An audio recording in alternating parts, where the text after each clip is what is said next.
मी काही आपला जास्त वेळ घेणार नाही, कारण की आपल्याला 3-4 तास झाले. एका गावामध्ये एक कीर्तनकार आला आणि त्या कीर्तनकाराने कीर्तनाला सुरुवात केली. महाराज कीर्तनामध्ये तल्लीन झाले आणि महाराजांनी थोड्या वेळामध्ये डोळे मिटले. डोळे मिटल्यानंतर काही वेळाने ज्यावेळेस त्यांनी डोळे उघडले तर त्यांच्या समोर एकच जण बसलेला होता.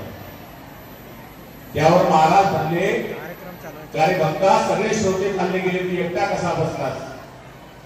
त्यावर तो श्रोता म्हणला, "महाराज, मी पण बसलो नसतो, पण तुम्ही ज्या घोंगडीवर कीर्तन करताय ती घोंगडी माझी आहे, तर तू माझंही तसं काही होऊ नये याच्याकरता मी जास्त वेळ आपला काही घेणार नाही.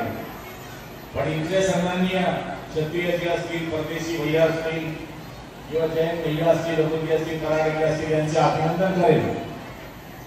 मी जवळपास 25 वर्षापासून आमदार आहे, पण एवढी महिलांची गर्दी मी आजपर्यंत जमू शकलो नाही.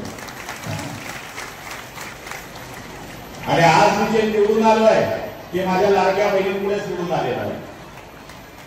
कारण की 1500 रुपये ज्यावेळेस एकनाथ शिंदे साहेबांनी दिले तर राष्ट्रवादीचा जरी नवरा होता तरी या बायाने धनुष्यबाणला मतदान केलं. कारण की ती म्हणली, सक्का भाऊ म्हणले भाऊबीजला देतो, रक्षाबंधनाला देतो, पण दाढीवाला एकनाथ शिंदे दर महिन्याला 1500 देतो. त्यामुळे सगळ्यात इमानदार जर कुठली जात असेल या देशामध्ये तर महिला आहे.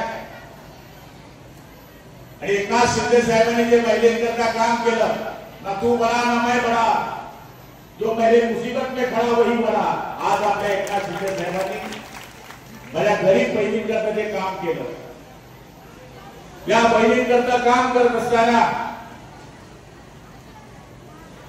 आज या बहिणींना एसटी मध्ये अर्ध तिकीट दिलं. अशी खिडकीमध्ये हात टाकून असते माझी बहीण, एसटी मध्ये अर्ध तिकीट नवरा मी सांगतो लग्नात बोलावून नये, कारण की अर्धे पैसे उरले ते वाजवून दे म्हणजे काम म्हटलं. मुलीला मोफत शिक्षण या सरकारने दिलं. मुलगी जन्माला आली म्हणजे ती 18 वर्षाचा होईपर्यंत तिच्या नावावर 1 लाख रुपये या सरकारने मंजूर केले. लखपती बहिणी करण्याचं काम या सरकारने केलं. आणि सगळ्यात जास्त महत्वाचं काम केलं ते लाडक्या बहिणी. आज उलट झालंय, उलट. पहिले बायका नवऱ्याकडे पैसे मागायचा, आता नवरा बायकोकडे पैसे मागायला लागलाय. आहे की नाही असं विचारतात त्यांचा? आहे की म्हणते नाही? तर पहिले बँक होती, तुम्ही पहिले पैसे आमचे चोरायच्या, आमचे पैसे खिशातून काढायच्या, पापडाच्या डब्यात ठेवायच्या, दाळीच्या डब्यात तुम्ही पैसे ठेवायचे. जेव्हा आम्हाला कुठले तेव्हा आमचेच पैसे आम्हाला काढून द्यायचे, म्हणजे आमचेच गहू आणि आम्हालाच जेव. वारे वा माझ्या बहिणी. तर सांगायचा अर्थ असा आहे की आज तळोद्या वासियांच्या शिवसैनिकांचं मी अभिनंदन करेन की एवढी गर्दी. आंखें होकर की बने अंधे तो बिजली गवार क्या जाने, जिस अंधे को चिराग नहीं मालूम वो उजाला क्या जाने, जिसे लड़ना नहीं मालूम उसकी तलवार क्या जाने. आज मैं तुमचं खूप अभिनंदन करतो. जिथे आमदार आहे, जिथे खासदार आहे, जिथे मंत्री आहे, तिथे सगळे लोक काम करू शकतात, पण तिथे सुख्या कधीमध्ये नाव चालवतात. जैसे पत्ते खेळताना जीत खेळता काही लोक पत्ता उठाना नाही भैया, और तुमच्या मागे आता 2 हिरो आहे, 2 व्यक्ती आहे. एक बूट्स वाला एक आहे, एक बगल बूट्स वाला आहे. आमच्या काही साधा नाही हो. आमच्यामध्ये होते तरी बी तसेच, उद्धव साहेबांकडे गेले तरी बी तसेच. आता आवरावं लागतं, जो आमदार आहे भाई, तू आमदार आहे भाई, कुठला आकार का आमदार आहे भाई, तू आमदार आहे भाई. कारण की स्वभावाला औषध नसतं. 100 दिवस हिरड्यासारखं करण्यापेक्षा 10 दिवस वाघासारखं निघून पडा, हेच आमच्या शिवसेनेचं म्हणणं आहे. शिवसेनेने तेच शिकवलं. शिवसेनेने आम्हाला तेच शिकवलं. 80% समाजसेवा आणि 20% राजकारण. आम्ही जे काय आमदार झालो, खासदार झालो, मंत्री झालो असं झालं नाही. ज्याच्यावर केस नाही साला तो शिवसैनिकच होऊ शकत नाही. अशा पद्धतीने आम्ही आमचं जीवन जगलो. काय काय दिलं आम्हाला कांग्रेस वाल्यांनी. तेव्हा चंदू भैया भी कांग्रेस मध्ये होते. बहुत तकलीफ दिया भैया तुम्हारे लोगों को, बहुत तकलीफ. 307 में क्या डाल दिया, 302 में क्या डाल दिया, 151, 107, 376, 353 काय काय केसेस ने आमच्यावर केल्या. पोलीस अरे गणपती आला का पोलीस, दुर्गा देवी आली का पोलीस, वारे वा पोलीस. तेव्हा मी पोलीस, आता मी पोलीस. तेव्हा पोलीस पकडायला होते, आता पोलीस मला वाचवायला. काय रुबाब आहे आपला यार. ये पुलिस आपल्याला जल्दी जल्दी पकडायला फिरत होते. आज इससे गाड़ी आगे, गाड़ी के पीछे बैठाए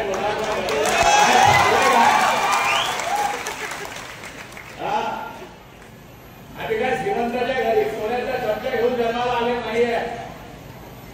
आम्ही पांढरपट्टी चालवणारा माणूस होतो. पांढेरा हा पांढरपट्टी चालवणारा माणूस तुमच्या आशीर्वादानं, शिवसेना प्रमुख बाळासाहेब ठाकरेंच्या आशीर्वादानं आज 10 वर्षापासून मंत्री आहे. म्हणून माझ्या लाडक्या बहिणींना तुम्ही क्रांती करू नका. नगरपालिका येऊ दे, एडपी येऊ दे, का पंचायत समिती येऊ द्या, या बाया इतक्या डेंजर या विसरणार नाही. नवरा कथा भी जाओ या तुझे मत जेव्हा शिवा राहत नाही. आपण नक्की काय इलेक्शन मध्ये का त्यांचं बटन पण दावा यांचं बटन असा प्रकारचं असतो. बायांची रात कठीण असते. या ज्यांच्यावर यांनी जीव देऊन दिला हे माझे भाऊ माझं सुरक्षण करू शकतात, हे भाऊ माझं काम करू शकतात. तुम्ही त्याचे बॉम्ब मारले, त्याचं रक्षण केलं. आज या तळोद्यामध्ये शिवसेनेची शाखा पाहिल्यानंतर मला आनंद वाटला. इथं कंटेनरमध्ये शाखा चंदू भैया तुम्ही उभी केली आणि या शाखेमध्ये आज न्यायदान करण्याचे काम आपण करतोय. एवढ्या भगिनी एकाच छताखाली आल्या. तुम्हाला सेपरेट भेट काय मिळणार याला महत्व नाही, पण तुमच्यावर या भावाचं किती प्रेम आहे हे याच्यावरून दिसत आहे. आणि सगळ्या बहिणी बसल्या, हिंदू भी आहे, मुसलमान भी है, आदिवासी भी है. हरा है अल्लाह का, भगवा है भगवान का, सफेद है ईसाई का, उसके बना है तिरंगा हिंदुस्तान का. आज या सगळ्या जाती धर्माचे लोक या कार्यक्रमाला या ठिकाणी उपस्थित आहेत. मी आपल्या सगळ्यांचे खूप खूप आभार मानतो. आणि मी पण ठरवून घेतले आता की मी पण रक्षाबंधन केले. आता मी भी भाऊला काहीतरी करेन. तळोदा पॅटर्न तुझी काय आता तू नाटक काय दिलं, पण मला ती पाहावं लागेल. एवढ्या बहिणी रामकृष्ण आहे. मी तर सांगतो आज संध्याकाळी कोणाला जीव देऊ नका घरी. काय जेवण जेवण म्हणायचं, कारण की आज माझ्या भावाने मला बोलवलं होतं. म्हणा तुम्हाला जेवण नाही. सांगायचा अर्थ असा की असा सुंदर कार्यक्रम माझ्या आयुष्यामध्ये मी पाहिला नाही. नाहीतर महिलांचा कार्यक्रम घेणं फार मुश्किल आहे. आता कसं सासूची गोष्ट झाली असती, सुनीची गोष्ट झाली असती, ननदची झाली असती, देराणीची झाली असती, पण माझ्या बहिणी या भावाच्या प्रेमापोटी कार्यक्रमामध्ये किती शांततेने बसल्या आहेत याचा अर्थ असा होतो की आमच्या बहिणींचा आमच्या भावावर असलेलं प्रेम. आज या सुंदर कार्यक्रमाला एकनाथ शिंदे साहेबांनी आम्हाला शिकवलंय की 80% समाजसेवा आणि 20% राजकारण. जे हिंदुत्व सम्राटांनी आम्हाला जी कल्पना आणि जे काम करण्याची पद्धत आम्हाला सांगितली आहे त्याच पावलावर पाऊल ठेवून तुम्ही काम करा. त्याच पद्धतीने तळोद्याची सगळे आपण मंडळी काम करतात. मी आपल्या सगळ्यांचे खूप आभार मानतो. मला इथे यायला 4 तास लागतात, बरोबर. 4 तास यायला, 4 तास जायला, 3 तास इकडे 12 तास समजून घ्या प्रवास करून आलो. पण तुमचा कार्यक्रम पाहून माझा थकवा गायब झाला. आणि एवढ्या बहिणीच्या आशीर्वाद भेटल्यानंतर मग पाहून याची थंडी वाजणार. हो, साधी गोष्ट नाही आहे. आजकाल सगळ्यात जगात तोच नक्की माणूस आहे ज्याला बहीण आहे. ज्याला बहीण नाही तो कम नशिबी आहे असं मी समजतो.